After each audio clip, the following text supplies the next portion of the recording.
Hello and welcome to Friday Live. I am your host, Strata lawyer Amanda Farmer. We are heading out live this Friday afternoon to the Your Strata Property Facebook page. We're going out to LinkedIn. We're going out to YouTube.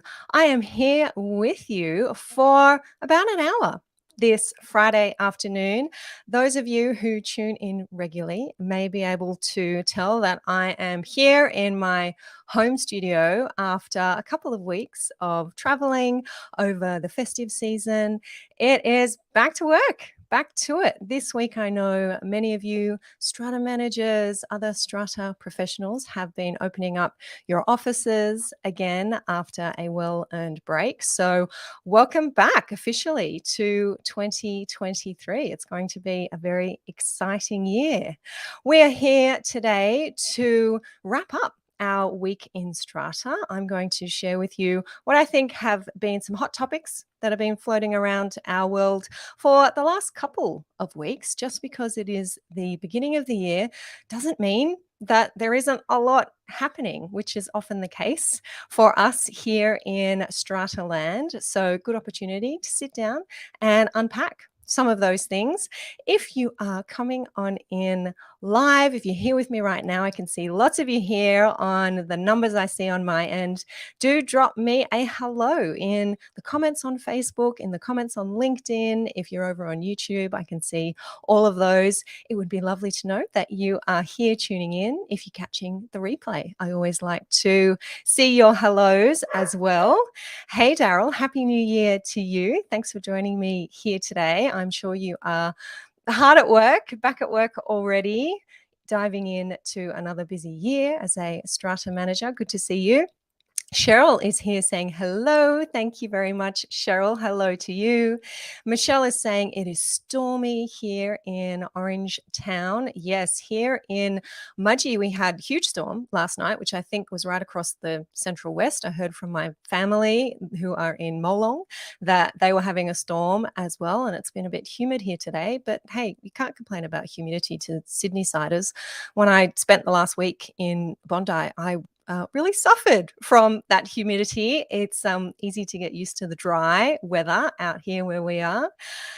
Happy New Year to you, David Whitehouse, coming on in. You're in Neutral Bay. Great year in 2023. Let's hope there's no more rain damage to our blocks. Yeah, the year of repair, perhaps. Is that what it's going to be? The year of repairs, maintenance, catching up, getting ready for the next event, perhaps. Don is here saying bonjour. That is very, what's the word? Exotic. I'm going to say exotic, Don. Bonjour. I wonder if you're enjoying some time in France, or do share with us if you're coming to us from an exotic place or just feeling that way today. Donna's here saying Happy New Year. Hey, Donna, how you doing? Russ Young, good to see you, saying Happy New Year. Happy New Year to you too. Marion's here saying welcome back. Thank you, Marion. Bill and Ben, konnichiwa. Is that what it is? Konnichiwa. Am I reading that right? My Japanese is not very good. Thank you, Bill and Ben, and to you. Margaret is here saying hi. Lovely to see you too, Margaret. Happy New Year. Great. Everybody is here, excited, ready for today's Friday Live session. Did you catch the podcast this week? We are going to have a little chat about that. You may have seen my podcast promo here on the page. If you haven't, there's a little video. It's what's called a reel, which I create over on Instagram at Your Strata Property on Instagram. If you're not following us, that goes out to Facebook too. I posted that earlier today. And in the reel, I do have pink hair. And some of you may be here live checking out if I really have pink hair. Sorry, I don't. That was an effect that Instagram was able to do for me, which I thought was fun. I kind of liked it though. Kind of like the pink hair. What do you think? Should we do pink in 2023? Let's see. I don't know what my hairdresser will think about that. Funny story.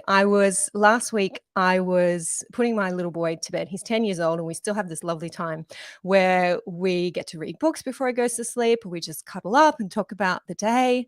And he said to me, Mom, your hair's looking really cool. How it's kind of multicolored. Like it's kind of got the black and then it's got like the blonde. Like that looks really great. You can sort of see it here in the video." And I said, "Yes, sweetie, because that darker part, that's my real hair." And he went, "What?"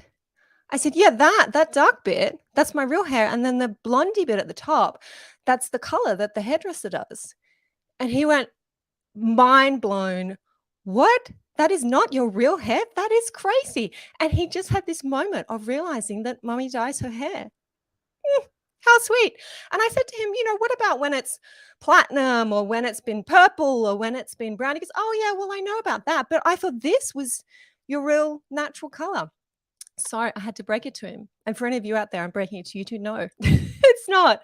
So that was very sweet. Hats off to my hairdresser, perhaps, for making it look natural. All you have to do is go back to those videos that we were doing back in mid 2021 and even earlier when the hairdressers were closed. If you want to see my real hair color, that's where it is.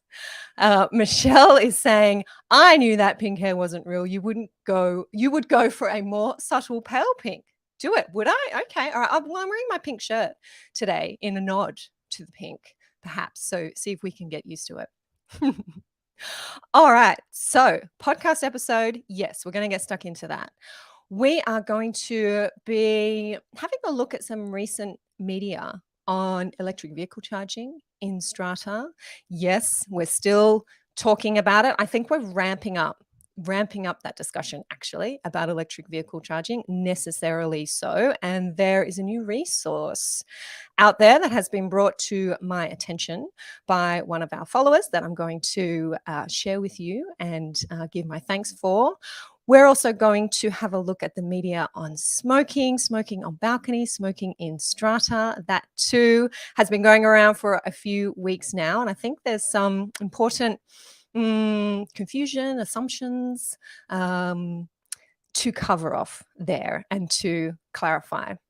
And we'll have a look at some recent tribunal decisions on bylaws that attempt to recover costs, owners' corporation costs from owners who are in breach of bylaws. Something really common, something that many strata lawyers, including myself, recommend and include in our bylaw drafting. We've had a couple of tribunal decisions now that seem to be telling us those bylaws may not be all they're cracked up to be. So an important conversation to be having today. We're going to have a look at that. Daryl is saying, "My wife's hair went grey in her early 30s. She stopped fighting it, let all the new natural color come out, and now gets more questions about her amazing hair color than she ever did when paying to get it dyed." Happened to a lot of my friends, colleagues, and they're all looking fabulous. I have to say, Daryl, I agree. I don't think I'm grey yet. I don't know. It's been a while. It's been a while since we've seen the real deal, but I don't think I'm grey yet. We'll see. That may be revealed later in this year. Okay, if not pink. This week's podcast, episode 344. If you haven't caught it, we have the link here in the chat for you. Rochelle and Christina helping me out very ably in the background today. Thank you. It was a bit of a back to basics, the 3 types of renovations in Strata and how they are approved. And having recorded that episode, I later thought maybe it's just me who thinks about Strata renovation works in these 3 different categories. I talk about cosmetic work, minor work, and then I talk about major work. And have a listen to the podcast to hear how I categorize major work and the types of work that falls into that major work category. It was certainly a flying visit through the topic, a very high level overview, a great one to be sharing with owners who are new to Strata, with new Strata managers who are trying to wrap their head around our regime that we have in New South Wales about renovation work. And often it is the case, I see it in my own building when a new owner comes into the community, they want to do something. It might be new built-in wardrobes, it might be hard floors, it might be ripping out the whole bathroom, and they have literally no idea of where to start, what the approval process is, if any, for that work. And there are many communities out there that don't have these things written down, recorded somewhere in an easy to provide way. So there's a podcast episode for you to share with owners who may need some guidance on renovation work. I said we've only scratched the surface of that topic, and there's a lot more to it, to renovation work. And those who are more experienced, who are listening to the podcast episode, might be thinking, oh, Amanda, what about Section 108 in our Strata Schemes Management Act? When does that apply? What about exclusive use and special privilege over common property rights bylaws? When do they apply? Absolutely. There is a lot more to renovation work and work that impacts the common property than what we discussed there in the podcast episode. I am in the process of preparing a bespoke webinar for a group of pro members inside our online membership community. At their request, have asked me to deliver to them, to their team of strata managers, a webinar all about renovation work in strata and the interaction of the different parts of the legislation, so that they, as professionals, can better understand that, better explain it to their clients. And owners are getting more savvy about this stuff. They're asking hard questions. Why do I need a special resolution? Do I need a bylaw? Are you sure I need a bylaw for that?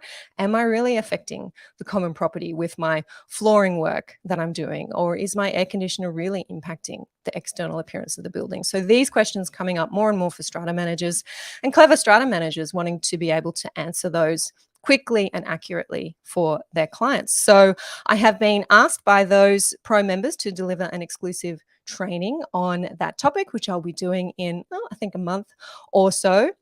If you're a strata manager, if you are interested in that kind of training, whether on that topic or more exclusive one-on-one training with me, then please do reach out. It is something that we kicked off last year, and I have limited spots for a little bit more of that style of online training, which I am excited to continue delivering this year. So you can drop me a note here on the page if you're interested in finding out more, or send me an email, amanda@yourstrataproperty.com.au. Daryl's saying, I hope that's us.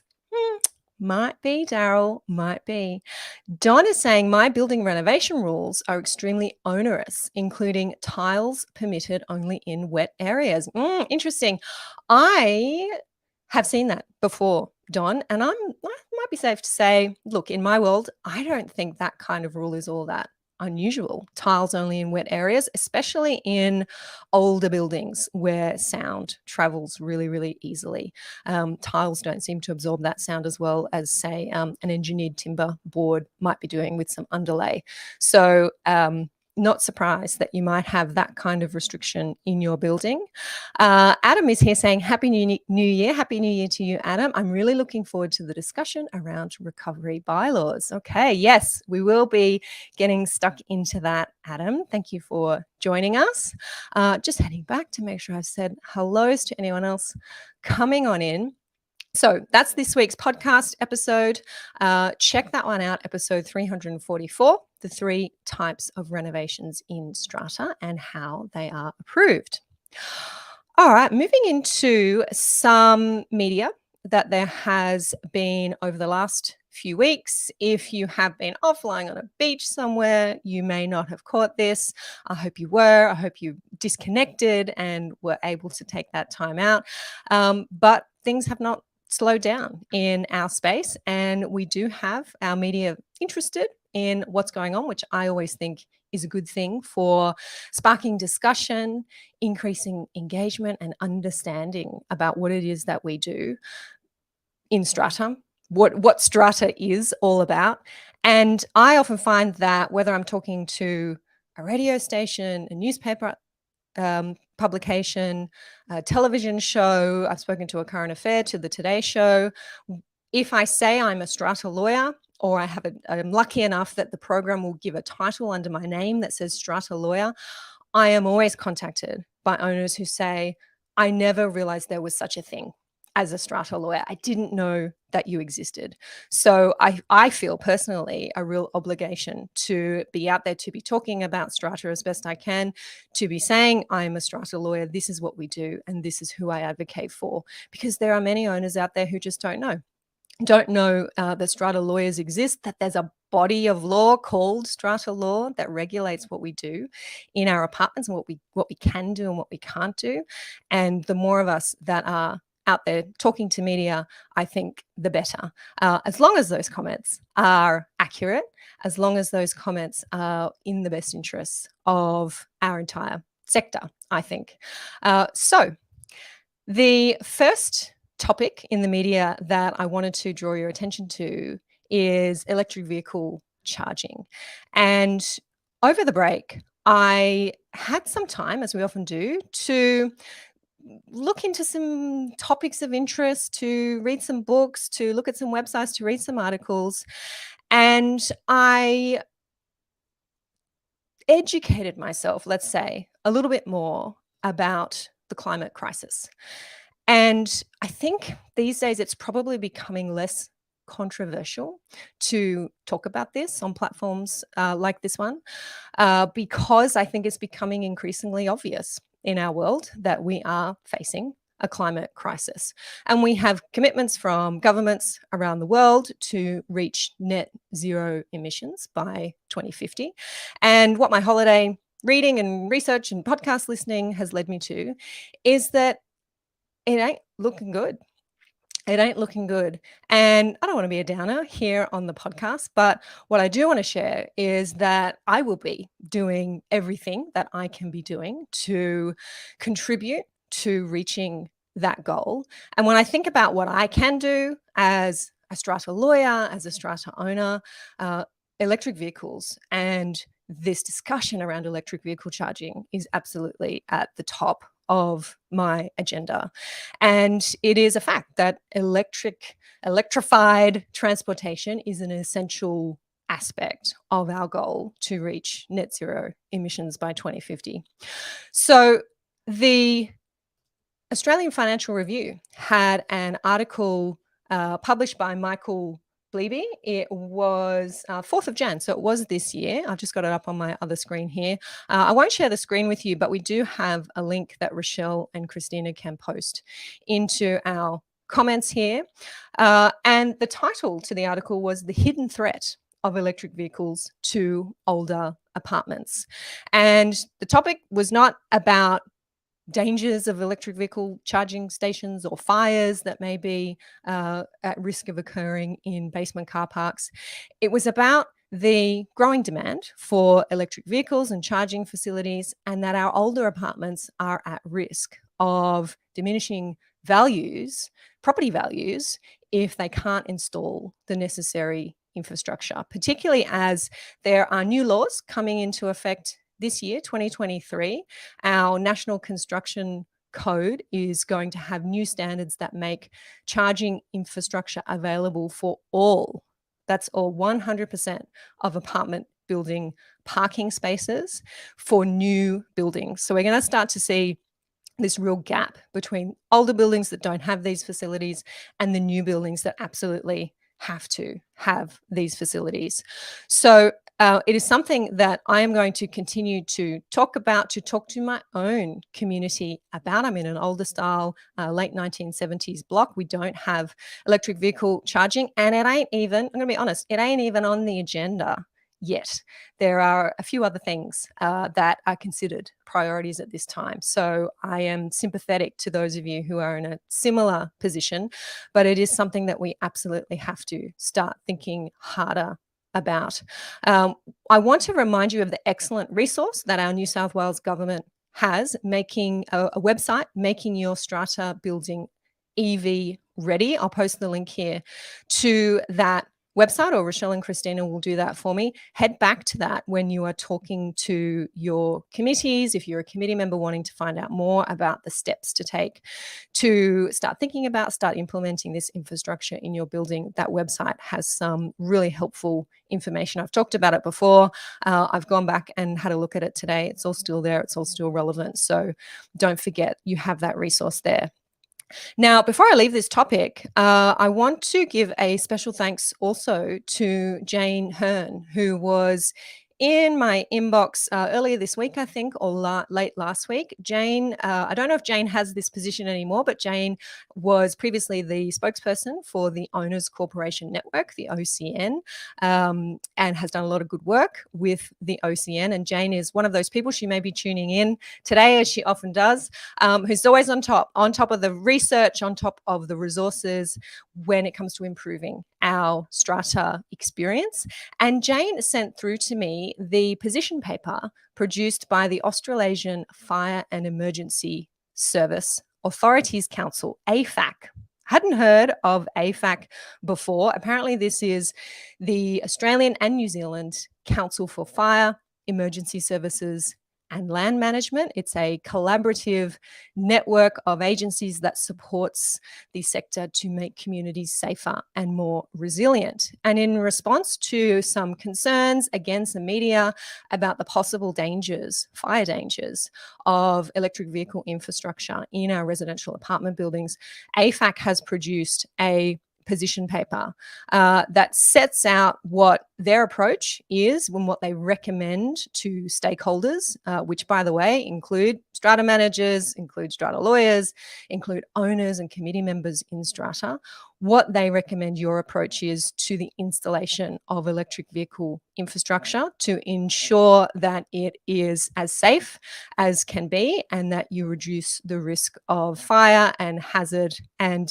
if there is an emergency, that emergency services personnel are best protected. So I do want to share with you my screen on that just for a moment. I'll just take you over to the position paper here. This is what it looks like. It's short, it's 10 pages. Sorry for making you all seasick. Scrolling back up the top there.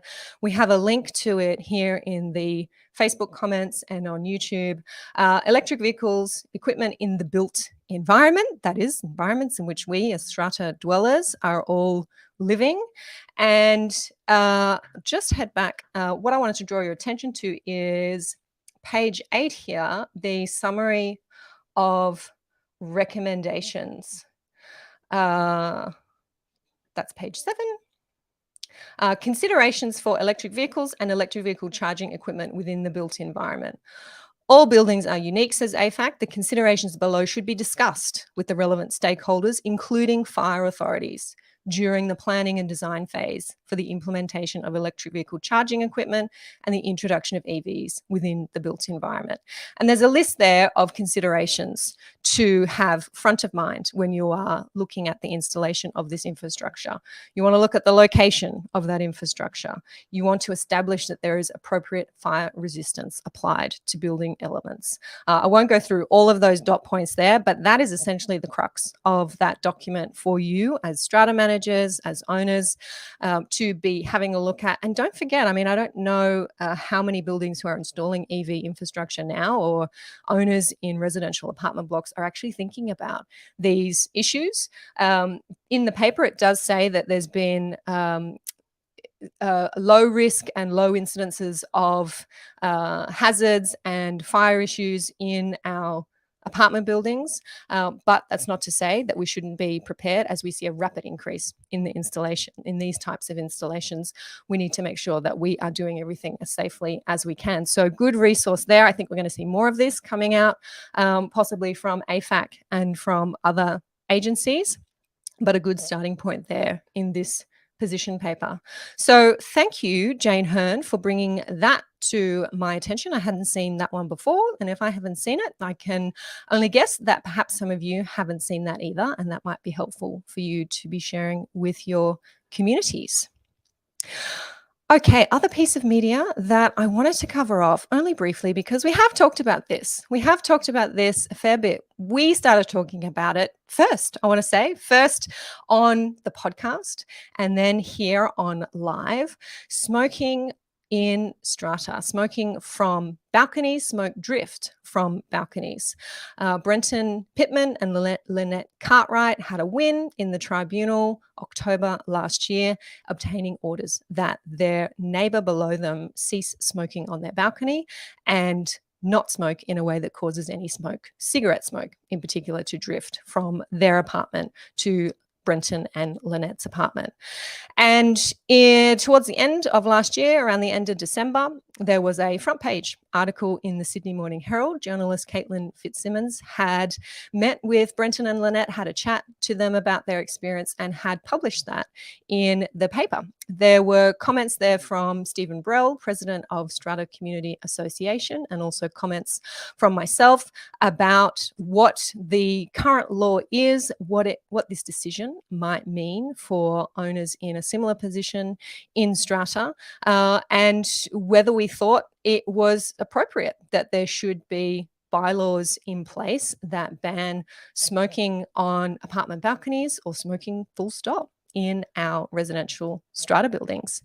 Now, if you didn't catch that article, we have the link here for you. Since then, there's been comments I've seen on social media, some more articles in the Australian Financial Review. I know Jimmy Thompson has been writing about this topic and talking about it on his podcast and on his Flat Chat site.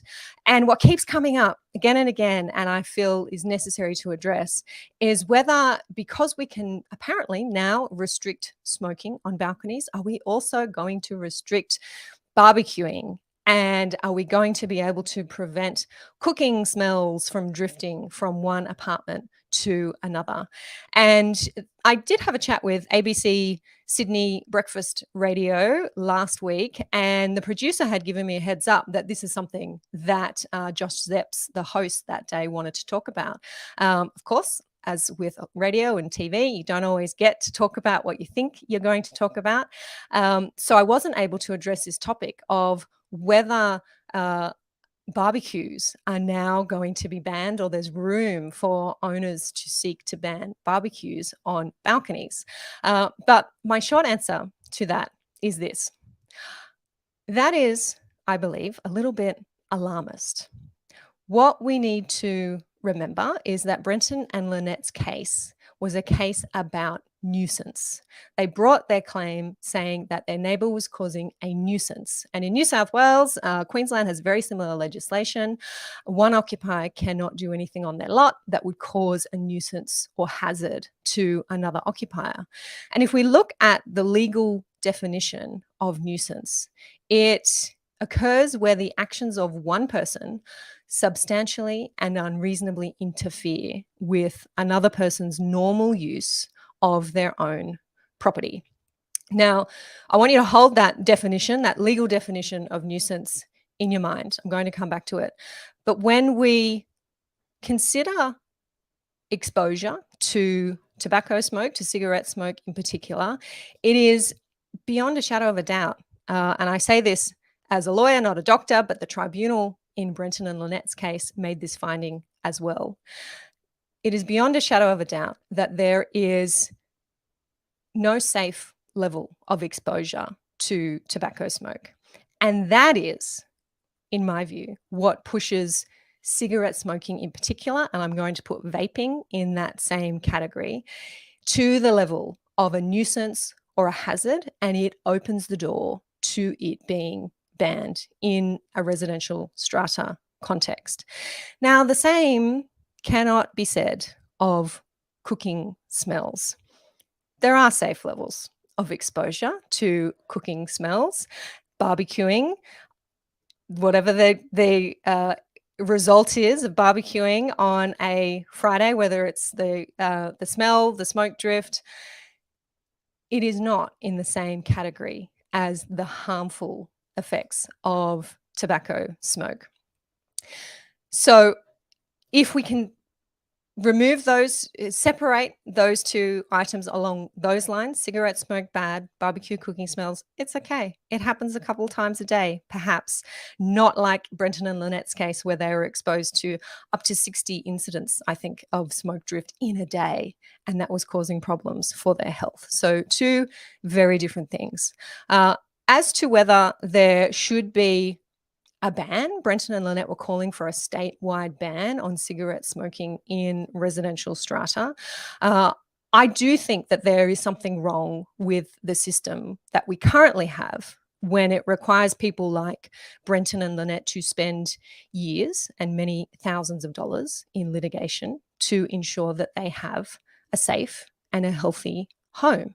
So I think there are good arguments for a ban, but before we see that, what I personally would like to see is greater responsibility placed on the owner's corporation, on the building itself, to actually do something about nuisance smokers and smoke drift, rather than being able to just opt out of the argument and to tell suffering residents like Brenton and Lynette, this is what they experienced in their case, to be told that they can just deal with it themselves or they can suck it up, literally. So I think we do have a problem there where it's up to the suffering owner to have to pay for lawyers to run these cases through years, over many years, was Brenton and Lynette's experience through the tribunal. And the owner's corporation can simply sit back and either not enforce its bylaws or refuse to make a bylaw that would deal with this clearly hazardous activity. So those are my comments on the smoking debate. That's it. That's it on that topic for a little while, I think. That's what I'm going to say. We're all smoked out. But thank you for the indulgence to be able to share with you those views. Look, there is a degree of give and take when you live in an apartment building. We know that. But the tribunal has made it clear that exposure to serious illness and disease through cigarette smoke is too much to give. And I think that was the right decision. Speaking of tribunal decisions, it's time. It's time to talk about what I think many of you are here to hear about: recent tribunal decisions on cost recovery bylaws and where I think, I guess, those bylaws currently stand. Before we jump in to that discussion, I'm just heading over to the comments to catch up on anything that needs my attention here. Petra's here. Hey, Petra, good to see you here. Petra saying, my tenant and neighbor does not clean his barbecue after use. Subsequently, the next time, smell and smoke is terrible. I have to rush and close all the windows. Otherwise, the smell travels. I consider that a nuisance. Yeah, fair enough, Petra. Substantial and unreasonable interference with another owner's normal use of their property. That's the test, remember, for nuisance. Bear that one in mind. Bill and Ben saying, if one lives in the normal suburbs, then they probably have nil chance of getting the neighbor to stop smoking, nuisance or not. Strata people are special. Absolutely. That is one of the best examples, I think, and I put noise in the same category, of the unique nature of this style of living and the ability for residents to regulate, control the behavior of other residents. Absolutely doesn't happen anywhere else. And that's what I think the rest of the world, society at large, finds hard to understand. How could you? How could you legally, enforceably do these things, be able to stop someone using their home? Their home is their castle in the way that they want. Hard to wrap your head around that. And we've definitely seen that in some of the commentary around this topic. And Colin Campbell, good to see you here, just responding there to Petra. Okay, let's talk about cost recovery bylaws and whether or not bylaws that empower the owner's corporation to recover costs are valid. Now, this question has been posed to the tribunal on a couple of occasions within certainly the last year, and we have two interesting decisions. One I've talked about before, and that is the Liu case, L-I-U. The other is a more recent case, which is, and I don't know if I'm saying this correctly, but I'm going to say Cosquez. Cosquez, Spanish name, I believe, the Cosquez decision. And this was a decision of member Ellis in the New South Wales Tribunal, single member, not the appeal panel. It is a decision that has not been reported but it has been shared with me by the solicitor who acted for the Owners Corporation in the case. Her name is Alison Benson. She will be well known and loved by many of you, in addition to me. And we have a link where you can access a copy of this decision. I suggest you do. It is an interesting one. It is one that, for the time being, should be guiding our thinking about bylaws that seek to recover the costs of the Owners Corporation in a number of different respects. And I'm going to talk about those in a bit more detail now. Now, I've said thanks to Alison for sharing that case. I want to also thank Alison for summarizing the issues that have come up in both the Liu case and the Cosquez case. She has summarized those in a blog that she published earlier this week. Great place to go to read a summary of what we're going to talk about here today. And I have also, I'll give you some inside information. I have also arranged to have a chat to Alison on the podcast very soon about this issue. So look out for that podcast episode, all going well. We haven't recorded it yet. I'm always reluctant, anxious, frightened of revealing what's coming up on the podcast when I haven't actually recorded the episode. But I know she said that she would love to have a chat about that one, and hopefully that's all going ahead. So check out Alison's blog. Rochelle and Christina have the links here on Facebook and on YouTube to both the otherwise unreported Cosquez decision is there for you to have a look at, and Alison's blog summarizing both the Liu case, which was an appeal panel decision from mid last year, I think it was 2022, and the Cosquez decision from November last year. So we have talked about Liu previously on live, I think, maybe even on the podcast. If you remember, that was the case where there was a bylaw dealing with short-term letting. And the bylaw said something to the effect that if owners are illegally short-term letting, or rather if they are short-term letting and their short-term tenant, doesn't comply with the bylaws or hasn't been inducted, hasn't done what they're supposed to do to comply with our short-term letting rules, then the Owners Corporation can deactivate their security fob. So the Owners Corporation can remove access to the building. Now, the tribunal said that's not on. Access to property is an inherent property right, and a bylaw that attempts to restrict or prohibit access to property that you own or have a share in, including the common property, is going to be harsh, unconscionable, or oppressive, and therefore invalid. So that was the tribunal's decision, upheld on appeal, that that bylaw that deactivated fobs was an invalid bylaw.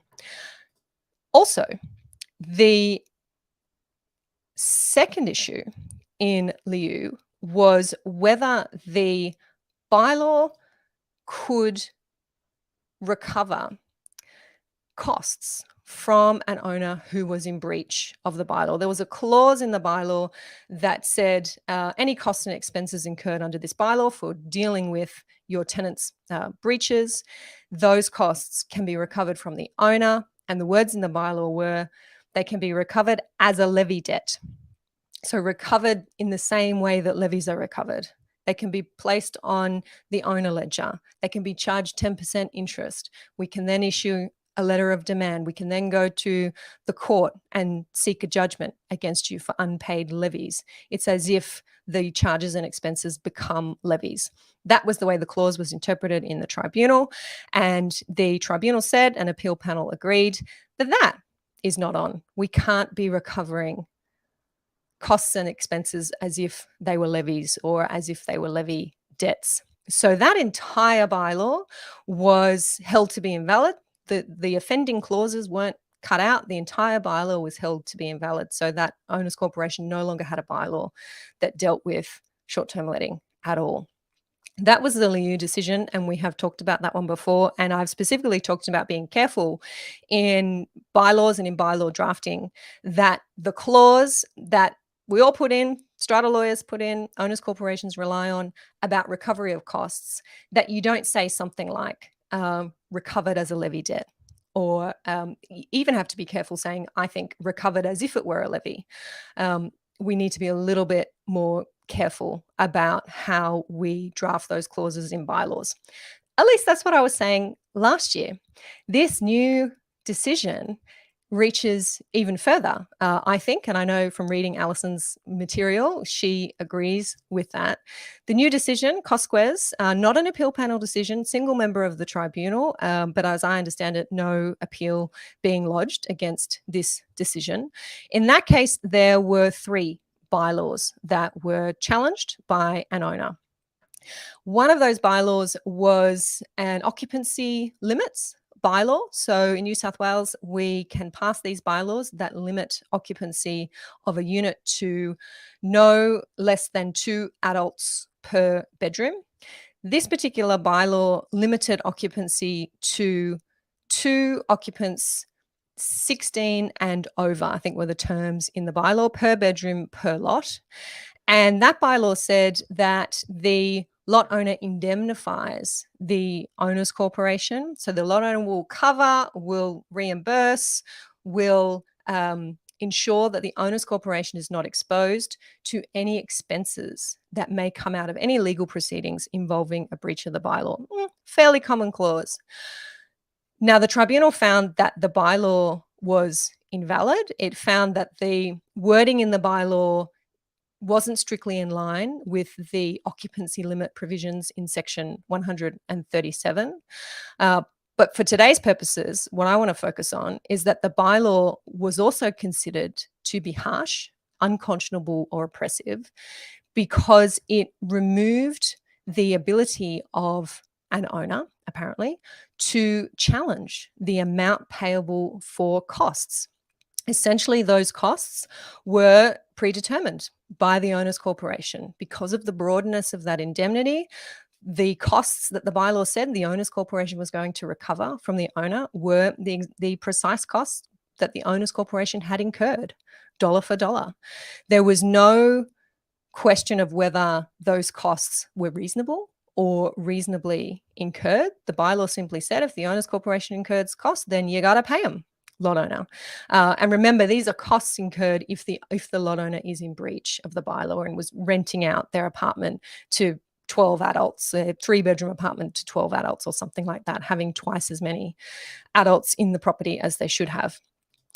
So that particular bylaw was deemed to be invalid. That was the first of 3 bylaws that were in question. The second bylaw that was challenged was, as I understand it, a general bylaw that made an owner or an occupier responsible for indemnifying the owners corporation for any loss the owners corporation may suffer due to damage to the common property, as well as requiring the owner or occupier to pay any fines or any penalties that may be imposed on the owners corporation because of an owner's failure to comply with a bylaw. It sounds like a fairly general bylaw to me. I believe the full terms of the bylaws in question are in the decision. So if you're interested in more detail there, definitely go over and have a read of that. And I'm going to go on to the third bylaw because I think it's a similar one. Or it's connected to this second general bylaw. We can recover costs. The owner fully indemnifies the owners corporation for any costs. The third bylaw said that the owners corporation can recover those costs as a debt. That's what the third bylaw said. Now, these 2 bylaws, second and third, were also held to be invalid because they were harsh, unconscionable, or oppressive, because once again, this broad indemnity predetermines, is decided by the owners corporation what the costs are. There is no ability to talk about, to agree on, to negotiate about those costs. There is no need for those costs to be reasonable or reasonably incurred. And the recovery mechanism, recovering those costs as if they were a debt, the tribunal, member Ellis, found that because of the decision in Liu, that was not permissible. We can't recover these costs as if they were a debt in the same way that we might recover levies. Now, this decision, I'm going to talk about it in more detail with Alison Benson, who is the solicitor acting for the Owners Corporation. If I can read between the lines a little of Alison's blog that she's published on her website and some of the communications that we've been having offline and also with other lawyers in the space, I think this decision is a little bit surprising. Look, I'll share with you Alison's views that she records in her blog post.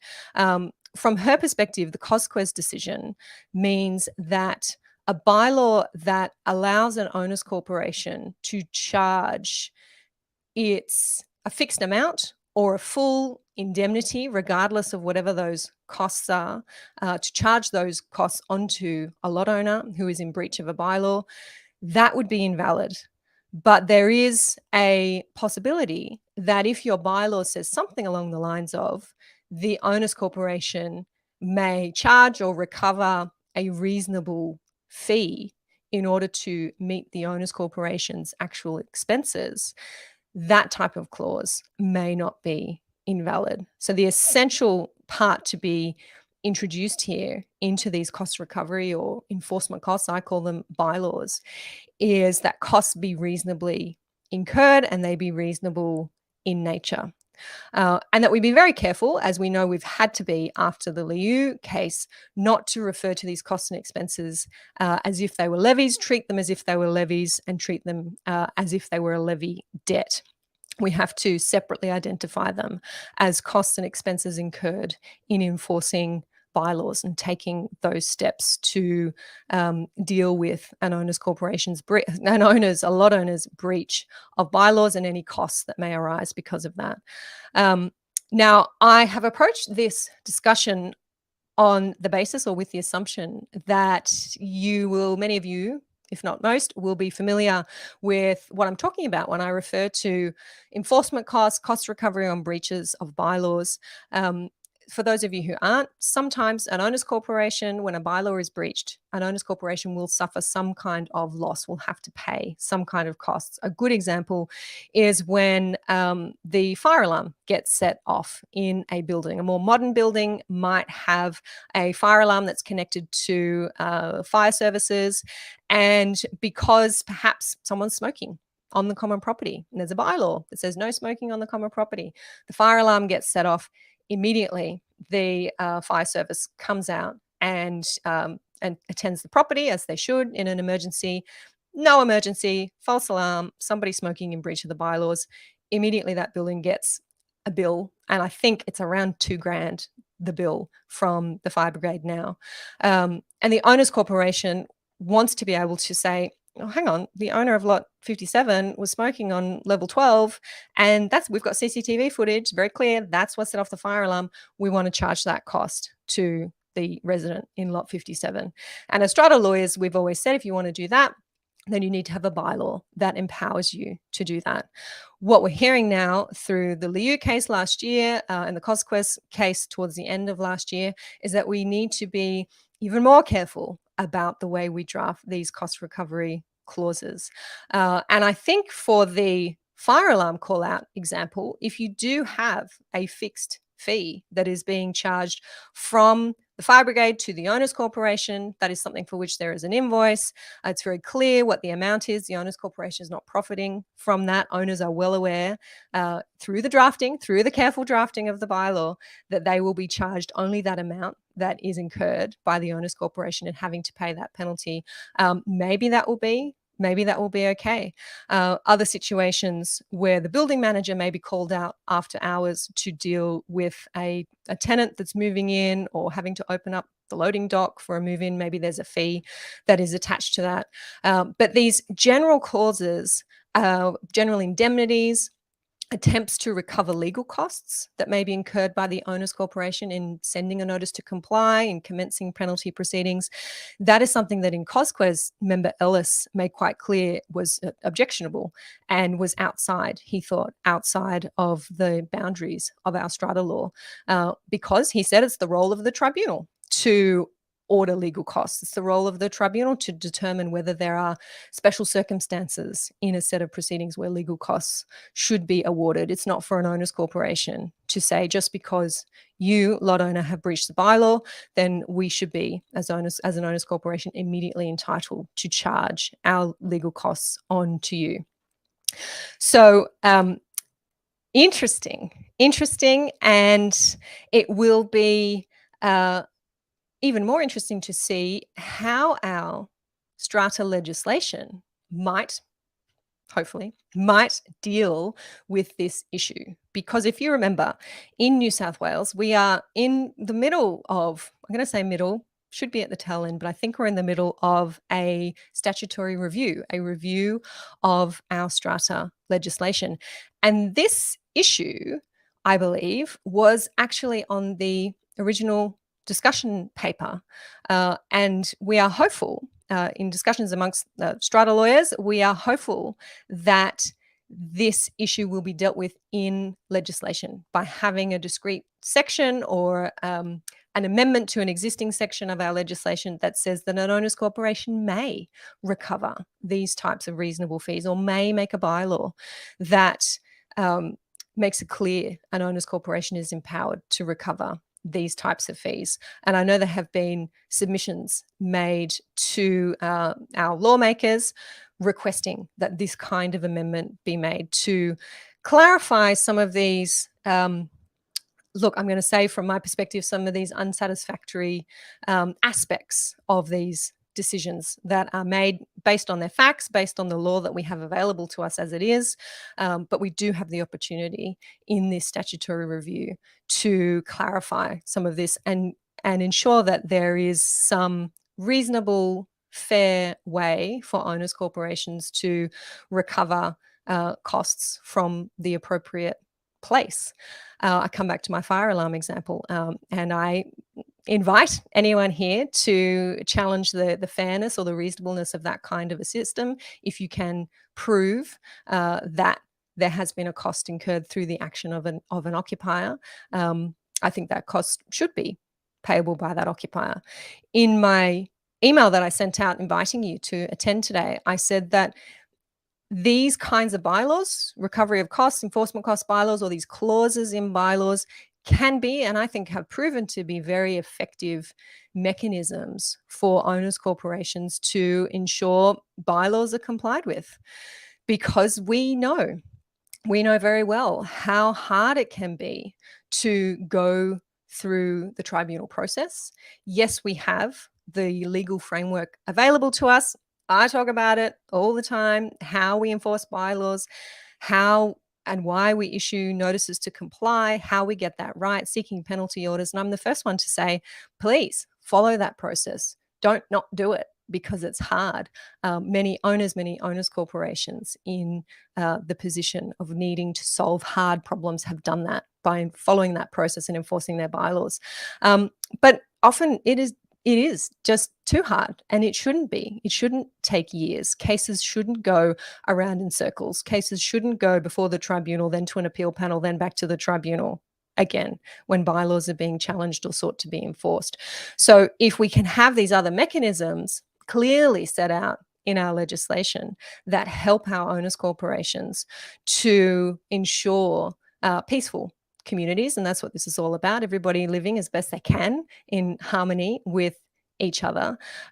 These types of provisions in bylaws, I think, can be used quite effectively to ensure compliance and ensure that everybody is doing the right thing without having to go to that next step of litigation. So that's my 2 cents, 10 cents, 20 cents. I think that was 20 cents today. A few comments over here in the comments section of my screen. Patrina is here. Hey, how you doing, Patrina? Denise is here. Hi. Okay. Just scrolling back up. All right. Cheryl is asking, I'm just checking. Hang on one sec. I'm going to just pause that one, Cheryl. I might come back to that one because I think there's some other comments here on the topic we've been discussing. Don is saying Brenton and Lynette went through hell. Yeah. I agree with you there, Don. Having spoken to them personally, having read the case and understood what they had to do to get it across the line, while experiencing that um, smoke drift all the while, which I think was only getting worse as time went on. I agree with you. Don says, we are aiming to get a smoke drift bylaw up at our AGM.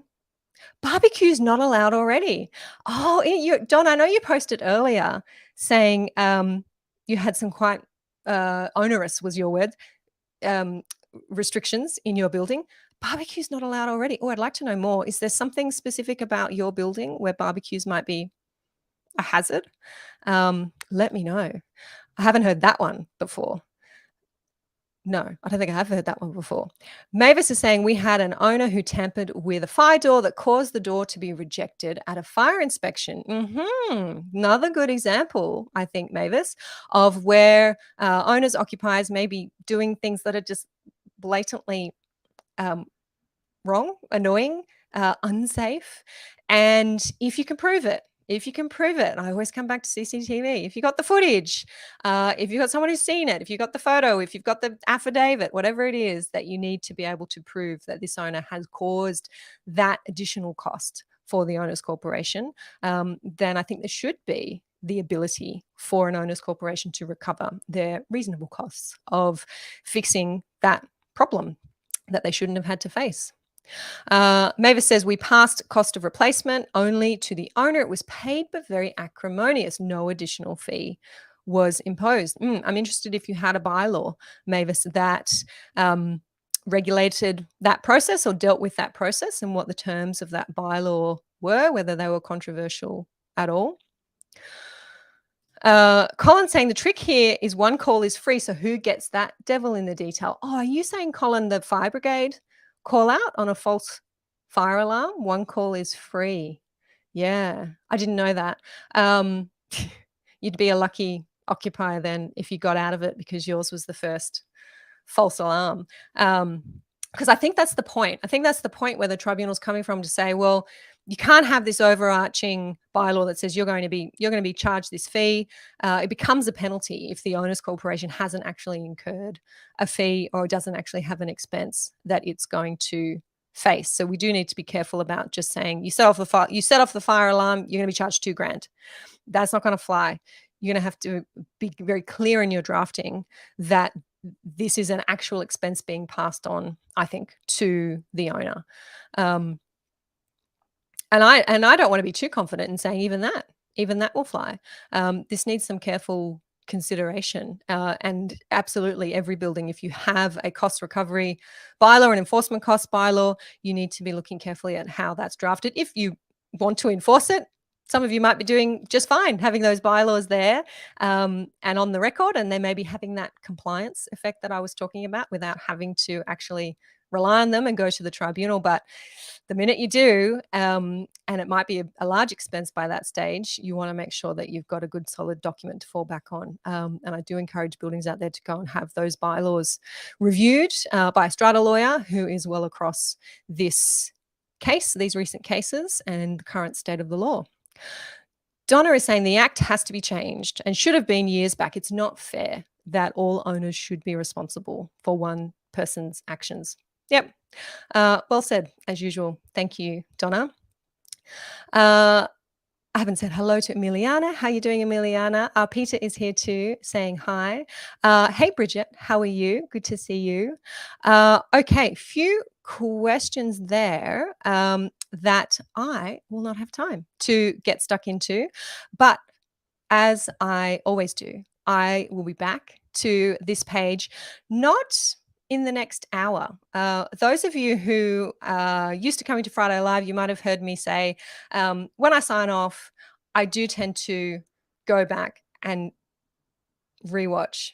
I have no shame in telling you that. Rewatch to make sure everything was right, make sure no corrections are needed, to work out what I can do next time to improve, to make this segment, this session as helpful to you as possible. So I do go back and rewatch and go back and check those comments, have a proper read through, and where I can give you some guidance, I will.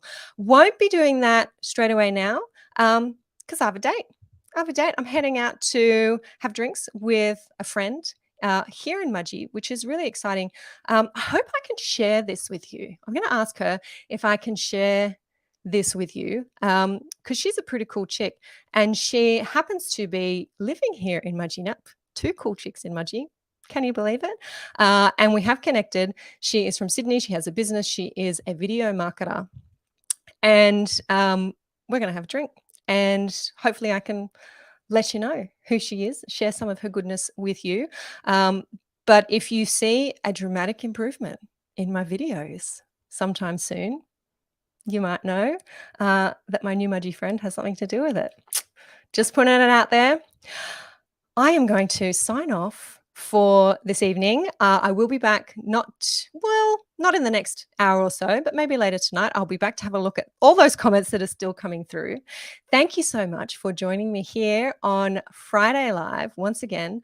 It's the beginning of 2023. Got some great podcast episodes coming up for you.